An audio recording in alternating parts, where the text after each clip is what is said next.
എല്ലാവർക്കും ബ്ലീഡ് ഫുട്ബോളിന്റെ പുതിയൊരു എപ്പിസോഡിലേക്ക് സ്വാഗതം. ഈ ഒരു വീഡിയോയിൽ നമ്മൾ മാഞ്ചസ്റ്റർ യുണൈറ്റഡിന്റെ മെയിൻ സ്ട്രൈക്കർ ടാർഗറ്റായ ബെഞ്ചമിൻ സെസ്കോയുടെ ഒരു ചെറിയ പ്ലെയർ അനാലിസിസ് ചെയ്യുന്നതാണ്. അതിന് തന്നെ നമുക്കൊരു ചെറിയ ഓവർവ്യൂ നോക്കാം. കഴിഞ്ഞ സീസണിൽ 33 മത്സരങ്ങളിൽ നിന്ന് 13 ഗോളുകൾ, 5 അസിസ്റ്റ്, 48 ഷോട്ട്സ് ഓൺ ഗോൾ. ആ 13 ഗോളുകളിൽ 8 ഗോള് ബൈ ഫൂട്ട്, 2 ഹെഡർ ഗോളുകൾ, 3 പെനാൽറ്റി. ബാക്കി ഡീറ്റെയിൽസിലേക്ക് കടക്കുന്നതിന് മുന്നേ നമുക്ക് പുള്ളിക്കാരൻ്റെ ഹീറ്റ് മാപ്പ് ഒന്ന് പരിശോധിച്ച് നോക്കാം. ഹീറ്റ് മാപ്പ് നോക്കിക്കഴിഞ്ഞാൽ മനസ്സിലാവും, ഒരു സെൻറ്റർ ഫോർവേഡ് എന്ന ഒരു പ്രൊഫൈലുള്ള player all over the pitch പുള്ളിക്കാരൻ്റെ ടച്ച് നമുക്ക് കാണാൻ വേണ്ടി സാധിക്കും. ബേസിക്കലി ഏതെങ്കിലും ഒരു പർട്ടിക്കുലർ പ്രൊഫൈലുള്ള പ്ലെയേഴ്സിൻ്റെ ഹീറ്റ് മാപ്പ് നോക്കിക്കഴിഞ്ഞാൽ മോസ്റ്റ്ലി അവിടെ ഏത് പൊസിഷനാണ് അവർ ഏറ്റവും പെർഫെക്റ്റ് ആയിട്ട് കളിക്കുന്നത്, അപ്പോൾ ആ പൊസിഷനിലായിരിക്കും ഏറ്റവും കൂടുതൽ ടച്ചസ് കാണാൻ പറ്റില്ല. പക്ഷേ സെസ്കോൻ്റെ കാര്യത്തിൽ നോക്കിക്കഴിഞ്ഞാൽ ഏകദേശം ഓൾ ഓവർ ദ പിച്ച് ഓടി കളിക്കുന്ന ഒരു പ്ലെയറാണ് സെസ്കോ. പക്ഷേ എന്തുകൊണ്ടാണ് അങ്ങനെ ഒരു സെൻറ്റർ ഫോർവേഡ് പ്രൊഫൈലിൽ ഒരു പ്ലെയർക്ക് വിപുലമായ ഒരു ഹീറ്റ് മാപ്പ് വരാൻ കാരണമെന്ന് നമുക്ക് നോക്കിയാൽ, കഴിഞ്ഞ സീസണിലെ RB ലൈപ്സിഗിൻ്റെ ഫോർമേഷനിലേക്ക് നമുക്കൊന്ന് കടക്കേണ്ടി വരും. ഏറ്റവും കൂടുതൽ തവണ RB ലൈപ്സിഗ് ഫോർമേഷൻ ചെയ്തത് 4-4-2 എന്നൊരു ഫോർമേഷനാണ്. 18 തവണയാണ് അവരത് കഴിഞ്ഞ സീസണിൽ ഉപയോഗിച്ചത്. രണ്ടാമത്തെ മെയിനായിട്ട് ഉപയോഗിച്ച ഫോർമേഷൻ എന്ന് പറഞ്ഞാൽ 3-4-2-1 ആണ്. അത് 11 മത്സരങ്ങളിലാണ് അവർ ആ ഒരു ഫോർമേഷൻ യൂസ് ചെയ്തത്.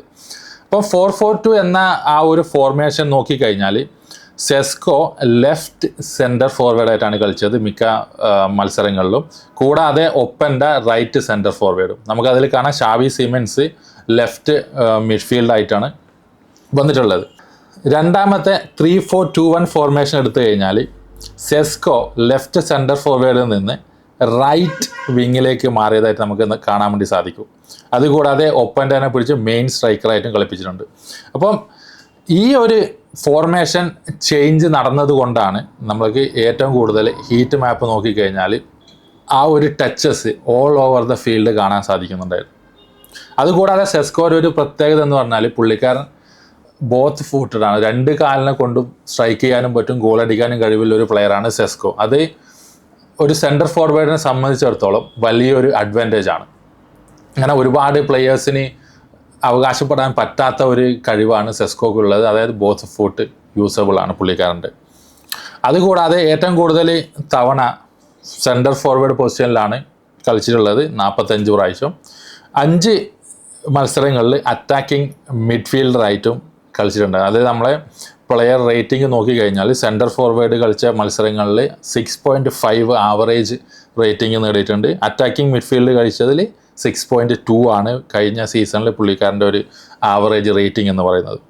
കൂടാതെ നമ്മൾ ആ 13 ഗോളുകളുടെ കാര്യം പറഞ്ഞതിൽ 3 ഗോളുകളാണ് ലോങ് ഡിസ്റ്റൻസ് ഷോട്ട് ചെയ്തൊരു ഗോളാക്കിയിട്ടുള്ളത്. അതുകൂടാതെ പുള്ളിക്കാരൻ്റെ 70% ഗോളുകളും വന്നിരിക്കുന്നത് ബ്രേക്ക് ചെയ്യുന്ന സമയത്ത്, അതായത് നമ്മളെ കൗണ്ടർ അറ്റാക്കിംഗ് പോലുള്ള സമയങ്ങളിലാണ് ഏറ്റവും കൂടുതൽ ഗോളുകൾ പുള്ളിക്കാരനെ നേടിയിട്ടുള്ളത്. കാരണം ഒരു പക്ഷേ RB ലൈപ്സിഗിൻ്റെ മത്സരത്തിൽ അവരെങ്ങനെയാണോ പ്ലേ ചെയ്യുന്നത്, ഒരു ലിറ്റിൽ ഡിഫെൻസീവ് രീതിയിലാണ് RB ലൈപ്സിഗ് കഴിഞ്ഞ സീസണിൽ കളിച്ചിട്ടുണ്ടായിരുന്നത്. അപ്പോൾ ആ ഒരു ഫോർമേഷനും ആ ഒരു ടാക്ടിക്സും സെസ്കോയുടെ ഹീറ്റ് മാപ്പ് ആയാലും അല്ലെങ്കിൽ സെസ്കോയുടെ ബാക്കിയുള്ള സ്റ്റാറ്റ്സ് നോക്കിക്കഴിഞ്ഞാലും വളരെ വ്യക്തമായിട്ട് മനസ്സിലാകുന്ന ഒരു കാര്യമാണ്. ഏറ്റവും കൂടുതൽ സമയം സെസ്കോ ചിലവഴിച്ചിരിക്കുന്നത് ആ ഒരു സെക്കൻഡ്, തേർഡ് പൊസിഷനിലാണ്. അതായത് നമ്മൾ ഏകദേശം ആ ഒരു മിഡിൽ പോർഷൻ, ഗ്രൗണ്ടിൻ്റെ മിഡിൽ പോർഷനിലാണ് ഏറ്റവും കൂടുതൽ സമയം ചിലവഴിച്ചിരിക്കുന്നത്. ഒരു സെൻറ്റർ ഫോർവേഡ് എന്ന നിലയിൽ നമ്മൾ നോക്കിക്കഴിഞ്ഞാൽ ബാക്കിയുള്ള അധിക പ്ലെയേഴ്സും ഒരു നല്ല ടീമിൽ കളിക്കുന്ന പ്ലെയേഴ്സ് ആണെങ്കിൽ, ഒരു ടോപ്പ് ടീമിൽ ബോൾ പൊസിഷൻ വെക്കുന്ന ടീമിൽ കളിക്കുന്ന പ്ലെയേഴ്സ് ആണെങ്കിൽ അവരുടെ ഹീറ്റ് മാപ്പിൽ സെൻറ്റർ ഫോർവേഡ്സിൻ്റെ ഒക്കെ ടച്ചസ് ഏകദേശം ആ ഒരു ഫൈനൽ തേർഡിലായിരിക്കും കൂടുതലുണ്ടാവല്. പക്ഷേ ഒരുപക്ഷെ RB ലൈപ്സിഗിൻ്റെ ആ ഒരു മത്സരത്തോടുള്ള അപ്രോച്ച് കാരണമായിരിക്കാം സെസ്കോയുടെയും ഉപ്പൻ്റെയുടെയും ടച്ച് മാപ്പിൽ ഏറ്റവും കൂടുതൽ കാണാൻ പറ്റുന്നത് നമ്മൾ ആ ഒരു സെക്കൻഡ്, തേർഡിലാണ്. അപ്പോൾ നമ്മൾ കഴിഞ്ഞ സീസണിലെ ടോട്ടൽ സക്സസ്ഫുൾ പാസ്, അത് ഫസ്റ്റ് തേർഡിൽ അവരെ RB ലൈപ്സിഗിൻ്റെ തേർഡിൽ 27 പാസുകളാണ് പുള്ളിക്കാരൻ കംപ്ലീറ്റ് ചെയ്തിരിക്കുന്നത്. അതുകൂടാതെ ടോട്ടൽ സക്സസ്ഫുൾ പാസ് സെക്കൻഡ് തേർഡിൽ, ആ മിഡിൽ പോർഷനിൽ 236 പാസുകളാണ് പുള്ളിക്കാരൻ നടത്തിയിട്ടുള്ളത്. ഫൈനൽ തേർഡിൽ, അത് അറ്റാക്കിംഗ് പൊസിഷനിൽ 118 പാസുകളും ഓപ്പണൻ്റ് ബോക്സിൽ 14 പാസുകളും.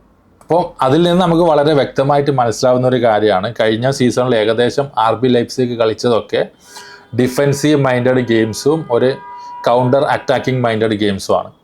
അപ്പം എനിക്ക് തോന്നുന്നില്ല ഒരുപക്ഷെ മാഞ്ചസ്റ്റർ യുണൈറ്റഡിലേക്ക് വന്നു കഴിഞ്ഞാൽ ആ ഒരു 70% കൗണ്ടർ അറ്റാക്കിങ്ങിലൂടെ നേടിയ ഗോളുകളാണ് സെസ്കോ. അപ്പം മാഞ്ചസ്റ്റർ യുണൈറ്റഡിലേക്ക് വന്നു കഴിഞ്ഞാൽ മാഞ്ചസ്റ്റർ യുണൈറ്റഡ് മിക്ക മത്സരങ്ങളിലും ടോപ്പ് 4 എതിരെയല്ല, ബാക്കിയുള്ള മിക്ക മത്സരങ്ങളിലും ആധിപത്യം നേടുന്ന ടീമാണ്. അപ്പം ഈ ഒരു ഫോർമേഷൻ അല്ലെങ്കിൽ ഈ ഒരു സ്റ്റാറ്റ്സ് ഇനി ഈ 2025-2026 മാഞ്ചസ്റ്റർ യുണൈറ്റഡിൽ കളിക്കാൻ തുടങ്ങിയാൽ കംപ്ലീറ്റ്ലി ചേഞ്ച് ആവാൻ സാധ്യതയുണ്ട്.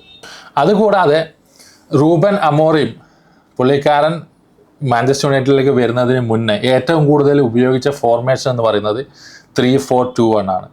അപ്പം 3-4-2-1ഉം രണ്ടാമത് ഉപയോഗിച്ച ഏറ്റവും കൂടുതൽ 3-4-3 ആണ്. അപ്പം ഈ രണ്ട് ഫോർമേഷനിലും കളിപ്പിക്കാൻ പറ്റിയ ഒരു പ്ലെയറാണ് സെസ്കോ എന്ന് പറയുന്നത്. സെസ്കോ ഞാൻ പറഞ്ഞത് രണ്ട് കാലം ഉപയോഗിച്ച് ഷൂട്ട് ചെയ്യാൻ പറ്റുന്ന ഒരു പ്ലെയറാണ്. അപ്പോൾ ഏതൊരു പൊസിഷനിലിട്ടാൽ സെൻറ്റർ ഫോർവേഡ് ഇടാം, പുള്ളിക്കാരനെ റൈറ്റിലൂടെ ലെഫ്റ്റിലൂടെ. അതാണ് ഈ ഒരു പാസിങ് റേറ്റ് കാണിച്ചു തരുന്നത്. റൈറ്റ് വിങ്ങിന് 86 പാസുകളും സെൻറ്ററിന് 89 പാസുകളും ലെഫ്റ്റ് വിങ്ങിന് 93 പാസുകളാണ് പുള്ളിക്കാരൻ്റെ കഴിഞ്ഞ സീസണിൽ ടോട്ടൽ എടുത്തു കഴിഞ്ഞാൽ നമുക്ക് കാണാൻ പറ്റുന്നത്. അതായത് ഏതൊരു പൊസിഷനിൽ ഇട്ട് കഴിഞ്ഞാലും ഓൾമോസ്റ്റ് സെയിം എമൗണ്ട് ഓഫ് പാസുകളാണ് വന്നിട്ടുള്ളത്. അപ്പോൾ ആ ഒരു ഇത് വെച്ച് നമുക്ക് നോക്കിക്കഴിഞ്ഞാൽ പുള്ളിക്കാരനെ ലെഫ്റ്റിലിട്ടാലും മിഡിലിട്ടാലും റൈറ്റിലിട്ടാലും ഒരേപോലെ പെർഫോം ചെയ്യാൻ പറ്റുന്ന ഒരു പ്ലെയറാണ്. അപ്പോൾ ആ ഒരു ഫ്ലെക്സിബിലിറ്റി ആയിരിക്കാം ഒരു പക്ഷേ മാഞ്ചസ്റ്റർ യുണൈറ്റഡിനെ പുള്ളിക്കാരനെ സൈൻ ചെയ്യാനുള്ള ഒരു ആവേശം കാണിച്ചിട്ടുണ്ടാവും. നമുക്കറിയാം മാറ്റിയസ് ക്യൂനിയനെയും എംബ്യൂമിനെയും സൈൻ ചെയ്തിട്ടുണ്ടായിരുന്നു. ഇപ്പോൾ മാറ്റിയസ് ക്യൂനിയ എന്ന് പറഞ്ഞാൽ ഒരു പ്ലേ മേക്കർ എന്ന രീതിയിൽ നമുക്ക് നോക്കിക്കഴിഞ്ഞാൽ പുള്ളിക്കാരൻ കഴിഞ്ഞ സീസണിൽ വോൾവ്സിനെ ഒറ്റയ്ക്ക് ക്യാരി ചെയ്ത ഒരു പ്ലെയറാണ്. അപ്പം പുള്ളിക്കാരൻ ആ ഒരു ഫ്രീഡം മാഞ്ചസ്റ്റർ യുണൈറ്റഡിൽ കിട്ടിക്കഴിഞ്ഞാൽ സെസ്കോക്ക് ഇതേപോലെ RB ലൈപ്സിഗിൽ കളിച്ച പോലെ ഇറങ്ങി വന്ന് പന്ത് വാങ്ങി ഡിസ്ട്രിബ്യൂട്ട് ചെയ്ത് കളിക്കേണ്ട ആവശ്യമില്ല. അപ്പം പുള്ളിക്കാരന് കുറച്ചും കൂടി ഫൈനൽ തേർഡിലേക്ക് ഫോക്കസ് ചെയ്യാനും പന്ത് എംബ്യൂമിൽ നിന്നും അല്ലെങ്കിൽ മാറ്റിയസ് ക്യൂനിയയിൽ നിന്നും പന്ത് കിട്ടിക്കഴിഞ്ഞാൽ സ്കോർ ചെയ്യേണ്ട ഒരു ആവശ്യം മാത്രമേ മിക്കവാറും അധിക മത്സരങ്ങളിൽ നിന്നും മാഞ്ചസ്റ്റർ യുണൈറ്റഡിൽ ചെയ്യേണ്ടി വരുള്ളൂ. പിന്നെ നല്ല ഹൈറ്റ് ഉണ്ടായതുകൊണ്ട് 195 സെൻറ്റിമീറ്ററാണ് ചങ്ങായിയുടെ ഉയരം. അപ്പോൾ നല്ല ഹൈറ്റ് ഉണ്ടായതുകൊണ്ട് രണ്ട് വിങ്ങിന്നും നല്ല ബോളുകൾ വന്നാൽ, ക്രോസ് വന്നാൽ ഹെഡ് ചെയ്ത് ഗോളാക്കാനുള്ള കഴിവും പുള്ളിക്കാരനുണ്ട്. പിന്നെ സെസ്കോയുടെ ഒരു ചെറിയ നെഗറ്റീവ് എന്ന് പറഞ്ഞാൽ ഡ്രിബിളിംഗ് ആണ്. ഡ്രിബിളിങ് കഴിഞ്ഞ സീസണിൽ ബുണ്ടസ് ലീഗയിൽ 243-ാമത്തെ സ്ഥാനമാണ് സെസ്കോക്കുള്ളത്. അതുകൂടാതെ പ്രോഗ്രസീവ് ഡ്രിബിൾ നോക്കിക്കഴിഞ്ഞാൽ വെറും 16 എണ്ണം മാത്രമേ ആ ഒരു ഓൾ സീസണിൽ സെസ്കോ അറ്റംപ്റ്റ് ചെയ്തിട്ടുള്ളൂ. സക്സസ്ഫുൾ ഡ്രിബിൾസ് ഉണ്ടായിരുന്നു 337, പക്ഷേ അതൊന്നും പ്രോഗ്രസീവ് ആയിരുന്നില്ല. ഓൺലി 16 എണ്ണം മാത്രമേ ഒരു പ്രോഗ്രസീവ് ഡ്രിബിൾസ് പുള്ളിക്കാരൻ്റെ കയ്യിൽ നിന്നും വന്നിട്ടുള്ളൂ.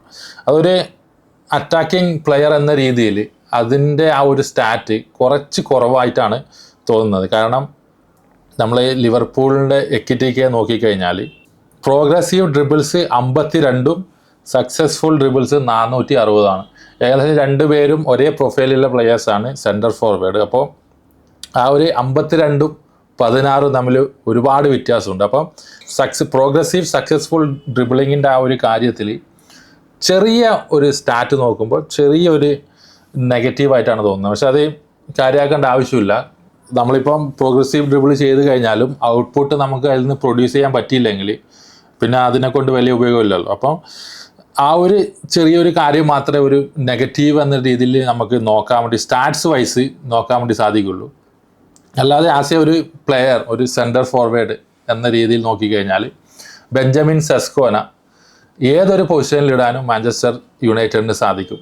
ലെഫ്റ്റിലിടാം, റൈറ്റിലിടാം, സെൻറ്ററിലിടാം. അപ്പം റൂബൻ അമോറിമത്തിൻ്റെ ആ ഒരു ടാക്ടിക്സ് പുള്ളിക്കാരനെ എത്രമാത്രം ഫിറ്റാകുമെന്ന് നമുക്ക് ഇതിൽ നിന്നൂടെ നോക്കാൻ വേണ്ടി സാധിക്കും. കാരണം റൂബൻ അമോറിമ കഴിഞ്ഞ ഏറ്റവും കൂടുതൽ പുള്ളിക്കാരൻ ഉപയോഗിച്ച ഫോർമേഷനും സെസ്കോ ഏറ്റവും കൂടുതൽ കളിച്ച ഫോർമേഷനും ഏകദേശം ഒരേപോലെ ആയതുകൊണ്ട്, സെസ്കോക്ക് 2 കാലം ഉപയോഗിക്കാനുള്ള കഴിവുണ്ടായതുകൊണ്ട് മാഞ്ചസ്റ്റർ യുണൈറ്റഡിലേക്ക് വന്നു കഴിഞ്ഞാൽ സെസ്കോയ്ക്ക് ആ ഒരു നാച്ചുറൽ എബിലിറ്റി പുറത്തെടുക്കാൻ സാധിക്കും.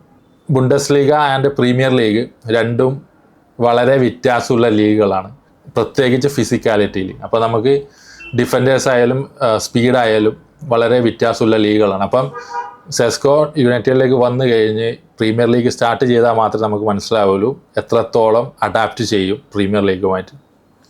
ആസ് എ ഒരു പ്ലെയർ എന്ന് നോക്കിക്കഴിഞ്ഞാൽ നല്ലൊരു സൈനിങ് ആണ് സെസ്കോ. അപ്പം നിങ്ങളുടെ അഭിപ്രായം എന്താണെന്ന് കമൻറ്റ് സെക്ഷനിൽ തീർച്ചയായും രേഖപ്പെടുത്തുക. വീഡിയോ ഇഷ്ടപ്പെട്ടാൽ ലൈക്ക് ചെയ്യുക, ഷെയർ ചെയ്യുക, സബ്സ്ക്രൈബ് ചെയ്യുക. Thank you.